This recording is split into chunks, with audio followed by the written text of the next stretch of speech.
Big Boss season 9 Tamil. நான் Jackie Sekar, Jackie டிவிக்காக. இது 11வது வாரம், 15/12/2025.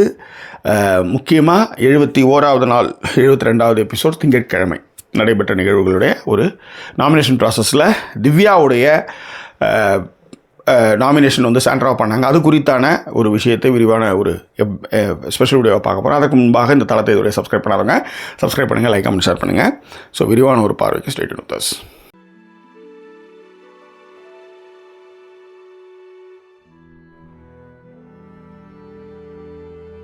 திவ்யா அவங்க வைல்டு கார்டாக 4 பேர் வந்தாங்க. அமித் தனியாக போனார். பட் சாண்ட்ரா, திவ்யா, பிரஜன் 3 பேரும் அப்படி முக்குள் இருப்பாங்க. எப்பயுமே அந்த ஜெயில்கிட்ட ஒரு 4 பீம் பேக்கை போட்டுட்டு எப்போ பார்த்தாலும் பேசிகிட்டே இருப்பாங்க. ஆனால் ஒரு கட்டத்தில் பிரஜன் வந்து அதிகமாக வந்து திவ்யா வந்து கேர் எடுத்துக்கிறாருன்றது அந்த கடைசி பிரஜன் போகிறதுக்கு அந்த வாரத்தில் வந்து பார்த்திங்கன்னா நிறைய கேர் எடுத்துக்குவார். உள்ளர போய் அவர் வந்து பிரஜன் வந்து இவர் திவ்யாவை தான் நாமினேட் பண்ணுவார். பட் ஆனால் வந்து அவர் நிறைய கேர் எடுத்துக்குவார். அதை பார்த்தவங்க அவங்களுக்கு பொறாமல் நிறைய பேர் வந்து இல்லை இதுக்கு வேறு விஷயம் இல்லை அவங்க வந்து திவ்யா மீது பொறாமப்படுறாங்க, அதுதான் மிக முக்கிய காரணம் அப்படின்றத நம்ம அழுத்தம் திருத்தமாக சொன்னோம். ஆனால் அப்போ வந்து அதுக்கு நிறைய பேர் முட்டு கொடுத்தாங்க. அப்படிலாம் அவங்க நினைக்கிறாள் அப்படின்னாங்க. ஆனால் அது உண்மை.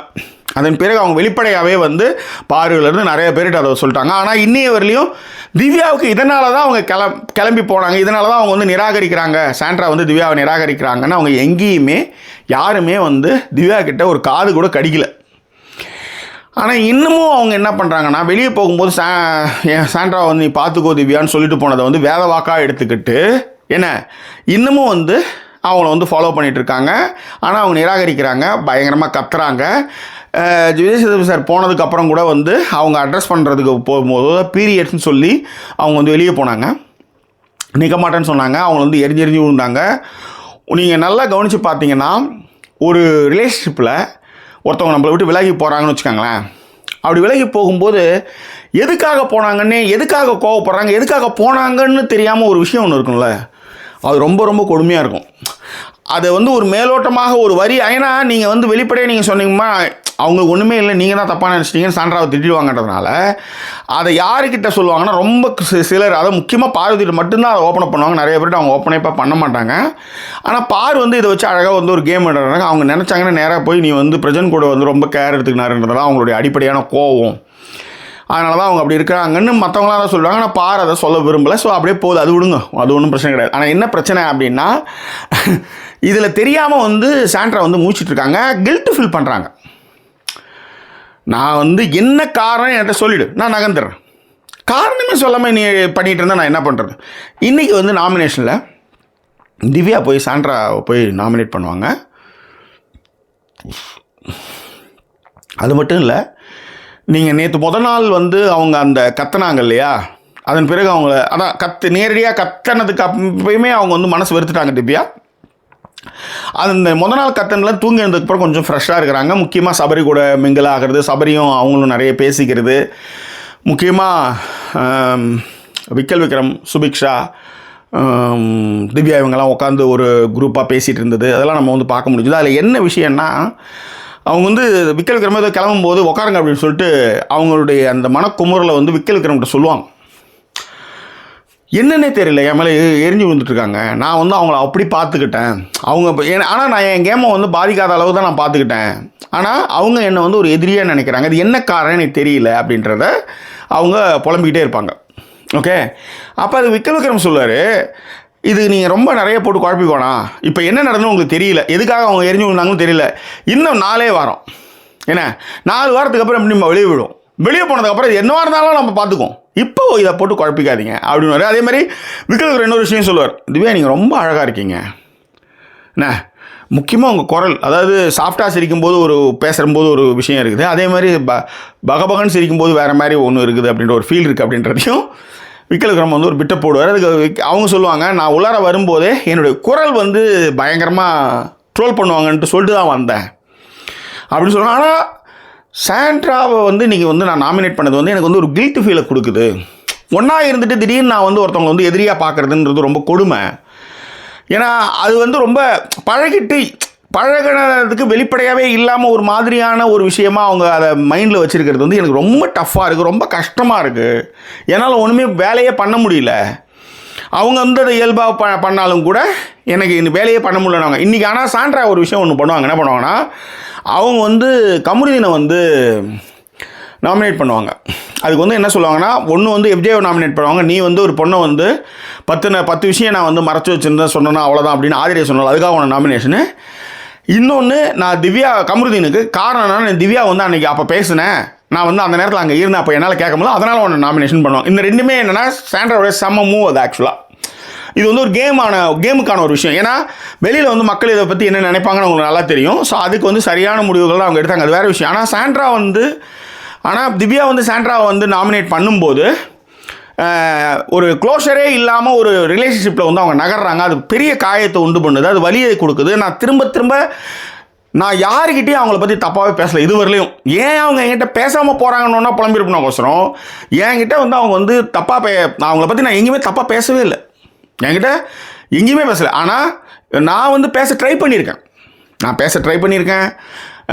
எல்லார்கிட்டையுமே புலம்பிருக்கேன். ஆனால் அவங்கள நான் இதுவரையிலையும் தப்பாக சொல்லலை. ஆனால் இன்றைக்கி நான் அவங்கள நாமினேட் பண்ணது எனக்கு வந்து ஒரு கில்ட்டி ஃபீல் இருக்குது. ஆனால் அது மட்டும் கிடையாது, நேற்று பேசுனதுக்கு அப்புறமே எனக்கு வந்து ஓரளவுக்கு ஃப்ரீ ஆகிட்டேன், நான் ரொம்ப ரிலாக்ஸாக இருக்கேன் அப்படின்னும்போது தான் விக்ரம் சொல்லுவார். 4 வாரம் அதெல்லாம் சொல்லிவிட்டு ஒரு விஷயம் சொல்லுவார். சில டாக்ஸிக் பசங்க சில பொண்ணுங்க வாழ்க்கையில் வருவானுங்க, அவனில் வந்து நம்ம வந்து எதுவுமே சொல்ல முடியாது, பயங்கரமாக டார்ச்சர் பண்ணுவோம். இப்போ சமீபத்தில் கேர்ள் ஃப்ரெண்டுன்னு ஒரு படம், அந்த படத்தினுடைய ரிவ்யூ கூட நம்ம வந்து இதில் போட்டிருக்கோம், விமர்சனத்தை போட்டிருக்கோம். அது வந்து கேர் பண்ணிக்கிற மாதிரி டாக்ஸிக்காக வந்து பண்ணுறது, தன்னை தவிர்த்து என்ன அந்த பொண்ணு வந்து எந்த வேலையுமே செய்ய முடியாமல் தனக்கு மட்டுமே எல்லா வேலையும் செய்யணுன்ற மாதிரியான ஒரு விஷயம். ஓகே, அவள் ஒன்றும் இல்லை, அவள் வந்து அடுத்த கட்டத்துக்கு அவள் போகணுன்ற ஒரு விஷயத்தில் கூட வந்து என்னென்னா அவளை வந்து ஸ்லஷ் ஷேம் பண்ணுறது, அந்த மாதிரியான விஷயங்கள்லாம் அவன் பண்ணுவான். அந்த பொண்ணு வந்து அதுலேருந்து எப்படி வெளியே வரான்றது அந்த கதை. ஓகேவா? ஸோ இந்த திரைப்படம் மாதிரி தான் அது உதாரணத்துக்கு சொல்லுவார் அவர். அது மாதிரி இந்த மாதிரி ஒருத்தன் டாக்ஸிக்காக வருவான் வாழ்க்கையில், அவன் வந்து திடீர்னு வந்து ஒரு நாள் காணாமல் போயிடுவான், நம்மளுக்கு காரணமே தெரியாது, போட்டு மண்டையை போட்டு உழப்பிட்டு இருப்போம். ஏன்னா ஒரு லவ்வோ ஒரு ஃப்ரெண்ட்ஷிப்போ இல்லை வந்து ஒரு ரிலேஷன்ஷிப்போ வாட் எவர் இட் இஸ், இதனால் நகர்ந்தேன் அப்படின்னும் போது ஆமாம் அவங்களுக்கு அதோட ஒரு பிரச்சனை இருக்குது, அதனால் அவங்க நகர்ந்துட்டாங்க. இல்லை நீ பழகுனது எனக்கு பிடிக்கல, நான் இப்படி ஒரு தாட் ப்ராசஸே எனக்கு இல்லை, நீ தப்பாக புரிஞ்சுக்கிட்ட, அதனால் நான் கட் பண்ணிக்கிறேன், இப்படி இந்த மாதிரி ஏதாவது அந்த உறவுக்கு வந்து ஒரு க்ளோஷர் இருக்கணும். ஓகே, அந்த க்ளோஷர் இல்லாமல் போகும்போது அது வந்து மண்டைக்குள்ளே போட்டு குடஞ்சிக்கிட்டு இருக்கும். நீங்கள் என்ன தான் நான் ரொம்ப ஸ்ட்ராங்கான ஆளாக இருந்தாலும் பாதிக்கப்படுறது இந்த மாதிரியான விஷயத்தில் நீங்கள் ரொம்ப டவுன்ஃபால் ஆகிடுவீங்க, ஒன்றுமே பண்ண முடியாது. இத்தனைக்கும் கண்ணுக்கு எதிரே இருக்கீங்க ஒருத்தர் கூட, எல்லாரும் இருந்தோம் ஒன்றா, ஒரு ஆள் வெளியே போனதுக்கப்புறம் அப்போ கூட அவங்க சொல்லுவாங்க, கமருதீனும் வெளியில் தள்ளுறதுக்கு எதுக்கோ வந்து எஃப்ஜே போட்ட பிளானில் அவன் வந்து ஏதோ அந்த பெட்டை கேட்கறதுக்காக அப்படி தான் நினச்சானுங்க போல இருக்குது. நான் போய் கேட்டேன் இந்த பெட்டுக்கு மாறிட்டுமான்னு, அதுக்குலேருந்து என்னை பயங்கரமாக கத்திட்டு இருக்காங்க. அதுக்கான காரணத்தை கூட, அதாவது நின்று பேசக்கூட அவங்க விரும்பல. இப்போ நின்று பேசுறதுக்குன்னா வேறு காரணம்னு சொல்லிடுவாங்க, ஆனால் இந்த காரணத்தை சொல்கிறது வந்து அவங்களே இழுக்கு, யார் சாண்ட்ராவுக்கு அது இழுக்கு, அது அவங்களுக்கு நல்லா தெரியும். ஆனால் இந்த பொண்ணை பொறுத்தவரை, திவ்யாவை பொறுத்தவரை, என்னத்துக்கு நான் நடந்ததுன்னு சொல்லி தொலைஞ்சதுன்னா நான் நகர்ந்து போயிடுவேனே. அந்த பொண்ணு ரொம்ப டீசெண்டான பொண்ணு, நீ சொன்ன நகர்ந்துடும். இதை வச்சு ஒரு காரணத்தையும் இதை வச்சு ஒரு கேமையும் சாண்ட்ரா வந்து ஒரு ப்ளே பண்ணிகிட்டு இருக்காங்க. அந்த சட்டையை வச்சுட்டு பண்ணுற மாதிரி நான் புருஷனை வந்து இவங்க வந்து கைக்குள்ளே போட்டுக்கிட்டாங்க அப்படின்ற மாதிரியான ஒரு ப்ளேயை வந்து சாண்ட்ரா அதை பண்ணிகிட்டு இருக்காங்கன்னு வச்சுக்கோங்களேன். இதில் என்னென்னா, இந்த சீரியல் மோகத்தில் அந்த ட்ரெஸ் எல்லாம் வச்சுட்டு இருக்கிறதுனாலே வெளியில் இருக்கிற சீரியல் பார்க்குற பெண்களுக்கெல்லாம் ரொம்ப பிடிக்கணும்னு நினச்சிருங்க. அது ரொம்ப கிரிஞ்சாக போயிட்டுருக்கு. அது வேறு இது வேறுன்னு அவங்களுக்கு நல்லா தெரியும். இது ரியாலிட்டி ஷோ, அது வந்து சீரியல், ரெண்டுத்துக்கு வித்தியாசம் வந்து பெண்களுக்கு நல்லாவே தெரியும்.